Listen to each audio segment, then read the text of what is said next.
What's up guys, my name is Eduardo and today's video is a kettlebell swing tutorial. I'm going to show you a step-by-step breakdown on how to progress into the kettlebell swing, starting with easier progressions. I'm also going to show you the do's and don'ts of the movement so that you can do this movement safely and effectively and just minimize your chances of injury. So let's get started. Before attempting the kettlebell swing, you'll want to have a very good kettlebell deadlift. And that's because the swing is a deadlift in motion. You're using momentum with the kettlebell swing. So developing the kettlebell deadlift safely without momentum is a very good progression. Start with your feet around the handle, your butt is pushed back, your chest is near the floor, and your shins are vertical.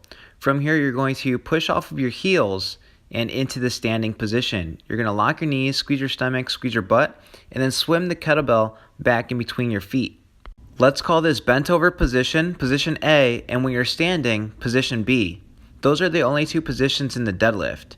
Try to avoid awkward motions like swinging your hips forward as you come up or arching your back. Stand up to position B and then back down to position A. Let's try a couple drills. Arch your back and try to squeeze your abs. It's kind of tough.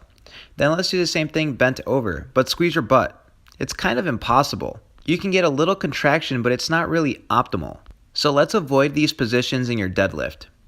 Instead, just focus on position A and position B by going into your bent over position and then standing up in a standing plank position. Position A looks like an athletic stance and position B looks like a strongman pose or a standing plank, squeezing every fiber in your body. Then apply these drills to your deadlift. Start with your feet around the handle, grab the handle, and stand up to position B. Then come back down to position A, and then back to position B.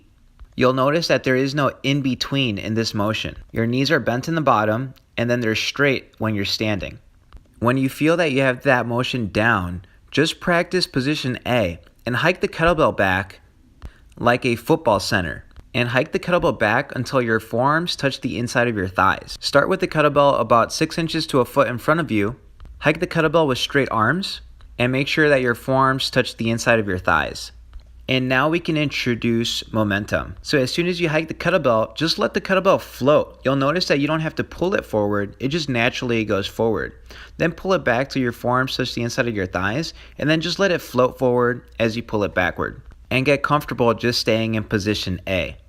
With this same drill, you're going to add position B now. And so as you hike the kettlebell back till your forearms touch the inside of your thigh, then you're going to stand up. Lock your knees, squeeze your stomach, squeeze your butt, just like you did with position B. Get comfortable with the momentum, and then when you feel good, stand up nice and vertical. Avoid arching your back when you stand up or underextending the hips. And now it's time for the kettlebell swing, but you're only going to do one rep. So start with the kettlebell 6 inches to a foot in front of you. Hike the kettlebell back until your forearms touch the inside of your thighs, and then stand up to position B. Again, these are the only two positions happening in this movement. Start with position A and then finish with position B. When one rep feels and looks good, start adding multiple reps without setting the kettlebell down. Start with position A, hike the kettlebell back until your forearms touch the inside of your thighs, and then immediately stand up. Lock your knees, squeeze your stomach, squeeze your butt to position B. The kettlebell swing should not be a slow movement, so as soon as your forearms touch the inside of your thighs, blast off to position B. So again, there is no arching to get the kettlebell up. Your kettlebell just floats as a byproduct of how hard you stand up. So it might sound repetitive, but only focus on these two positions, position A and position B. That's because when you perform the kettlebell swing correctly, it adds a lot of benefit to your strength and power. But when it's performed incorrectly, it can do a lot of damage to the spine. So start bent over, but finish in a standing plank. Here's an example of a swing going too low. You'll notice that my forearms aren't touching the inside of my thighs, and now they do. So keep that in mind because the lower the kettlebell goes, the harder it is to maintain tension and a flat back. Here's an example of arching too much.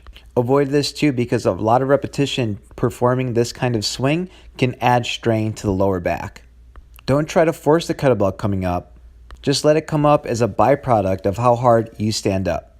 So when you stand up, make sure to squeeze your abs and your butt. You can't do both at the same time if you're arched or underextended.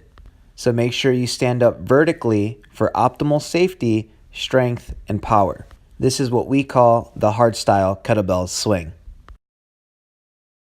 If you enjoyed watching this video, please give it a like and subscribe if you want to watch more videos like this one. Until next time.